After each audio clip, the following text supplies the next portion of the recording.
আজকে আমি রান্না করব মুরগির মাংস।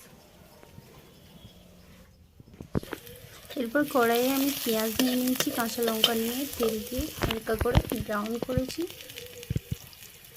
এখানে সরষের তেল দিয়ে দিয়েছি আমি। এরপর টমেটো কুচি, এরপর এটাকে হালকা নাড়াচাড়া করব। তারপর আমি শুকনো লঙ্কা পুড়িয়ে বাটা ছিল সেটা দিয়েছি, আদা রসুন পেস্ট দিয়েছি। এরপর আমি জিরে গুঁড়া দিয়ে দিয়েছি, মানে বাটা জিরে দিয়েছি আমি এখানে।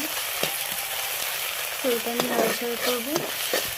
আর আদা রসুন বাটার যে পেস্টের উপরে যে বাটির পানিটা ছিল সেটা আমি দিয়েছি এখানে। এরপরে আমি হালকা মতো নাড়াচাড়া করবো। তারপর আমি লবণ দিয়েছি, এখানে আমি লবণ দিয়ে দিয়েছি 1 চামচ, লঙ্কার গুঁড়ো দিয়ে দিয়েছি 1 চামচ, হলুদের গুঁড়ো দিয়েছি 1 চামচ। এর থেকে একটু বেশি দেবো হলুদের গুঁড়া, যেন কালারটা ভালো আসে। এরপর আমি হালকা মতো নাড়াচাড়া করে দিয়েছি।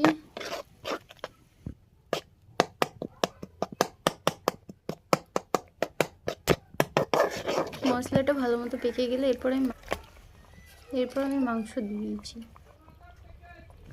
এরপর সম্পূর্ণ মাংসটা আমি দিয়ে দিচ্ছি।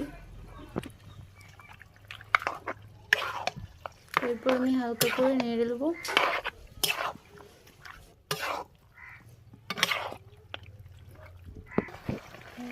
হালকা করে নাড়া হয়ে গেলে আমি তেজপাতা দিয়ে দেবো এখানে। যারা খাও তারা দেবে, আর যারা খাও না তারা এটা স্কিপ করতে পারে। এরপর আমার মাংস কষাটা হালকা ফুটে এসছে, হালকা হালকা করে কম কালার আসছে।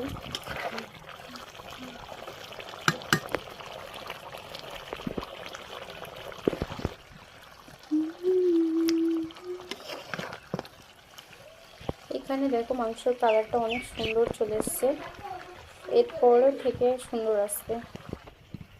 তো বন্ধুরা আমি সাথে রুটিও বানিয়েছি, আলো ছেলের রুটি। তো ফার্স্ট মতো গরম পানি করে খুমির করে নিয়ে তারপর রুটিটাকে হালকা মতো বেলে এখানে সেঁকে নিচ্ছি। মাংসের সাথে খেতে কিন্তু অনেক সুন্দর লাগবে। ভাতও রান্না হয়ে গেছে আর আমি রান্নাটা চুলাই করছি। এখানে দেখতে পারো রুটিটা কত সুন্দর ফুলেছে। তো এই লাস্ট হচ্ছে আমার মাংস রান্না হয়ে গেছে আর আমার গরম রুটিও। এই যে আমার রুটি। টাটা বন্ধুরা, আজকের মতো এখান থেকেই।